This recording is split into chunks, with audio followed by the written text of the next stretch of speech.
Olá, amigos, amigas, sejam todos bem-vindos, os que estão acessando o canal do Centro Espírita João Moreira Rego neste momento. Nós estamos dando continuidade ao estudo, à reflexão do capítulo 5 do Evangelho segundo o Espiritismo, Bem-aventurados os aflitos. Vimos na terça-feira passada as causas atuais das aflições e agora vamos refletir um pouco sobre um outro aspecto, de que assim como existem, como vivemos, como experienciamos sofrimentos, aflições, dores, cujas causas nós sabemos, né, que foram geradas por nós mesmos, na existência que estamos vivendo, nesta existência atual. Mas existem outras causas que nós não as encontramos nesta presente existência, mas que são causadoras, digamos assim, trazem às criaturas sofrimentos muito grandes, aflições, dores. E onde encontrar as causas para essas aflições? Se buscando na atual existência não as encontramos. Então vamos refletir. Olha, se não entendermos e se não admitirmos a pluralidade da existência, se acreditarmos que vivemos uma única vez, uma única experiência na Terra, como justificar que crianças, por exemplo, nasçam já sofrendo, seja com deformações, com doenças incuráveis ou com enfermidades muito graves? O que estas crianças fizeram para merecerem ou para receberem da vida tanta dor, tanto sofrimento? Se consideramos, se cremos que Deus é perfeito, que as suas leis são perfeitas, que Ele não erra, que Ele não falha, porque é a perfeição absoluta, Ele é amor, Ele é bondade, Ele é justiça. Mas a sua justiça não se faz sem misericórdia. E sendo Ele a perfeição, as suas leis necessariamente, sem nenhuma dúvida, são perfeitas. A justiça humana muitas vezes falha, pode enganar-se, equivocar-se, mas a justiça divina é perfeita. Então, como entender e como explicar sem admitir as múltiplas existências, como explicar por que essas crianças nascem já sofrendo? Alguém pode dizer, mas deve ser porque os pais erraram. Seria justo alguém pagar pelos erros do outro? Nem na justiça humana, não é? Isso não é justo, não acontece. Imagine na justiça divina. Então, o que é que podemos deduzir disso? É que vivendo múltiplas existências, em outras tantas aí para trás, falhamos, erramos. Quanto mais para trás pensarmos, né, no nosso passado reencarnatório, no nosso passado enquanto espíritos,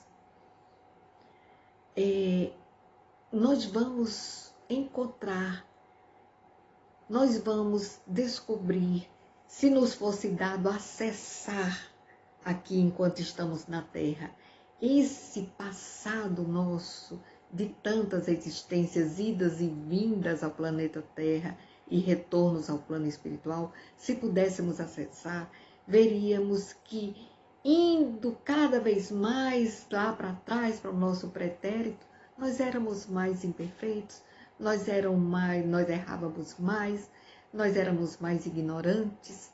E à medida que voltamos a cada encarnação, vamos crescendo, vamos aprendendo, e aprendendo com as dores, aprendendo com o sofrimento pelos erros cometidos, né?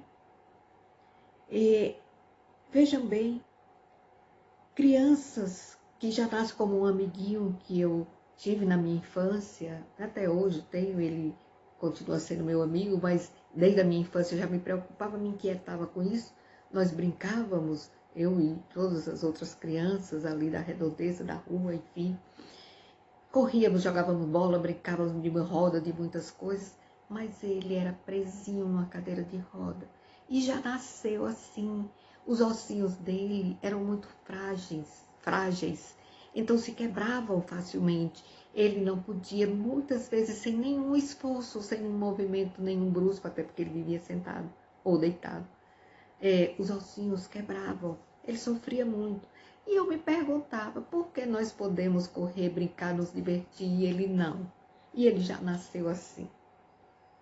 E foi por esses questionamentos e outros tantos que eu não conseguia entender que busquei o Espiritismo e encontrei resposta para todos os meus questionamentos, né? Porque é uma doutrina lógica muito racional. E então não tem outra forma de compreendermos Deus se acharmos que Ele é parcial, que Ele privilegia alguns em prejuízo de outros. Não dá para entender. Mas enfim, eu vou pegar um pequeno fato, não é nem um pequeno fato, é um fato, mas eu vou resumir. Para dar só o exemplo de uma expiação por causas lá no passado. O médium Peixotinho, Francisco Lins Peixoto, um médium mineiro, depois radicado no Rio de Janeiro, era amigo também do Chico, se correspondiam, enfim, ele tinha várias faculdades mediúnicas, assim como Dona Ivone do Amaral Pereira, como o próprio Chico, e no grupo mediúnico onde ele trabalhava, ao qual ele pertencia, em um grupo espírita no Rio, esse grupo passou a ser visitado em determinado momento por um espírito que se identificou como Sheila, que foi uma enfermeira alemã que desencarnou em um bombardeio durante a guerra, e o hospital onde ela trabalhava foi bombardeado e ela desencarnou ali naquele episódio, triste episódio. E das suas visitas, Sheila é um espírito muito doce, muito terno, muito leve, e sempre deixa onde ela surge, onde ela vai, ela deixa um perfume de flores, um perfume de rosas. E ela passou a utilizar a mediunidade, o potencial mediúnico de Peixotinho, para suas atividades de cura, materializações, de socorro aos sofredores.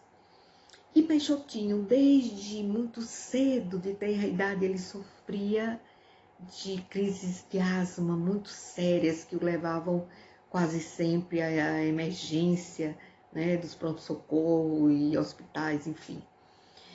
E ele passou a questionar Sheila, irmã Sheila, por que a senhora cura tantas pessoas, alivia tantas dores? Será que eu não mereço um pouquinho da sua atenção? Eu sofro tanto com essas crises de asma, muita falta de ar, é uma aflição. E ela sempre respondia assim: Peixotinho, Peixotinho, sua doença é sua cura. Sempre dizia isso. E um certo dia estava Peixotinho em sua casa, numa cadeira de balanço, e ali teve aquele cochilo, que na verdade foi um desdobramento, e nesse momento ele se viu em um forte, não me lembro em qual país, né? Mas aqueles fortes enormes para proteger as cidades, eles eram construídos à beira-mar, né? Para proteger a cidade das invasões pelo mar. E ele comandava, né, pelotões de soldados naquele forte. E certo dia os soldados trouxeram à sua presença vários prisioneiros, perguntaram-lhe para onde deviam levar aqueles presos, e ele determinou que os levassem para a masmorra. A masmorra era um lugar de suplício, porque eles ficavam todos os presos sempre sem água, sem alimento, muito frio, porque era o piso, aquelas lajes úmidas, porque o mar, as ondas batiam, voltavam, e era sempre muito úmido, muito insalubre. Após 20 dias, o comandante resolve inspecionar a masmorra, e lá chegando, todos os prisioneiros estavam mortos, de fome, de sede, de frio, de falta de ar, porque não havia entrada de ar nenhuma. E nesse momento que ele se depara com esse quadro real, ele ouve uma voz muito nítida que lhe diz assim: você está pagando apenas pela falta de ar. E ele desperta, né? Então vejam como a causa das crises de asma de Peixotinho estavam não na existência atual dele, àquela época, mas numa existência pretérita lá atrás. Então Deus, como Pai de amor, de misericórdia, Ele nos permite o sofrimento, as aflições, para que nós possamos nos libertar daquele peso terrível dos nossos erros que nós carregamos. É como um pai terreno, né? Guardadas as devidas proporções, porque estamos falando de Deus e de um ser humano aqui na Terra, mas nós, enquanto mães, pais, nós damos aos nossos filhos remédios amargos, injeções dolorosas, para que eles fiquem bons, para que eles recuperem a saúde, para que eles estejam bem, para que eles possam ser felizes. Porque se ficarem doentes, né? Se permanecerem doentes. Então é isso que Deus faz conosco. Ele nos quer bem, Ele nos quer felizes. Mas nós não podemos ser felizes carregando a carga pesada de tantos erros, de tantos equívocos, de tantas quedas. E Ele nos dá a oportunidade de repararmos, de expiarmos as nossas faltas e de repararmos. Enquanto estamos expiando, estamos ao mesmo tempo sendo provados também na nossa resistência, na nossa vontade, na nossa resignação, na nossa compreensão, né? Então, é uma dádiva. É por isso que Jesus diz: bem-aventurados que sofrem, porque serão consolados. Vamos pensar nisso e vamos tentar compreender as nossas dores, as nossas aflições, para que não precisemos repeti-las em próximas existências. Vamos compreender, aceitar, porque também só aceitamos aquilo que compreendemos, né? Por isso precisamos compreender, aceitar e crescer. Crescer apesar das dores e das aflições. Fica o nosso recado para que possamos refletir nesta noite de hoje. Tá? Um bom despertar amanhã, um bom repouso, bons sonhos e, quem sabe, bons desdobramentos durante esse período do sono. Muita paz.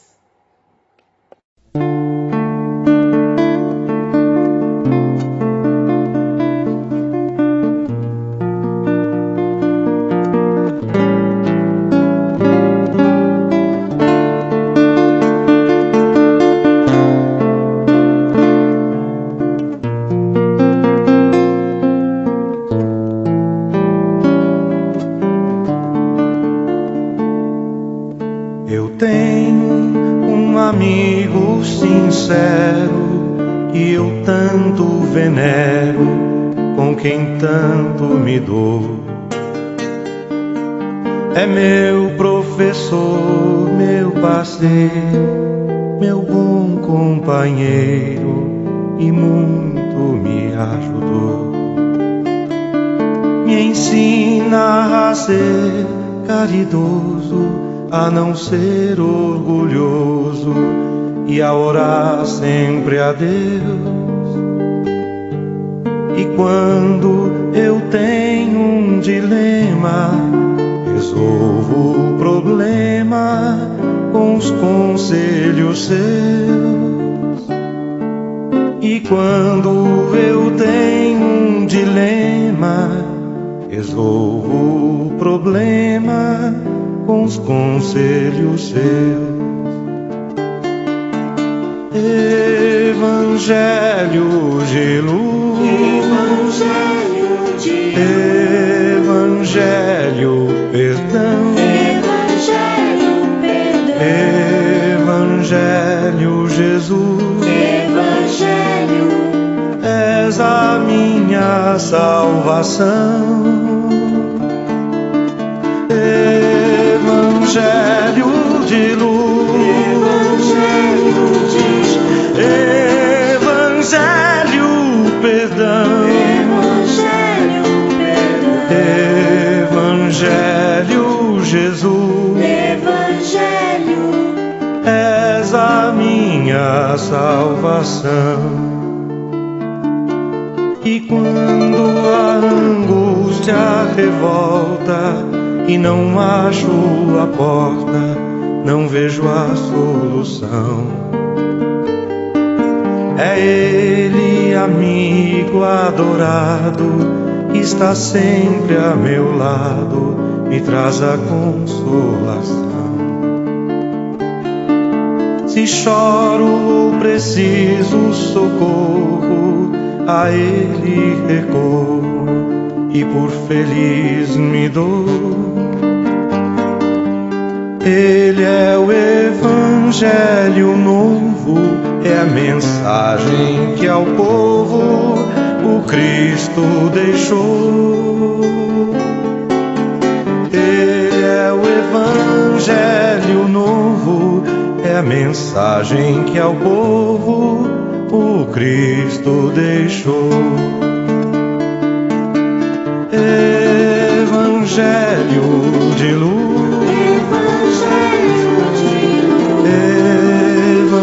Evangelho perdão, Evangelho Jesus, és a minha salvação.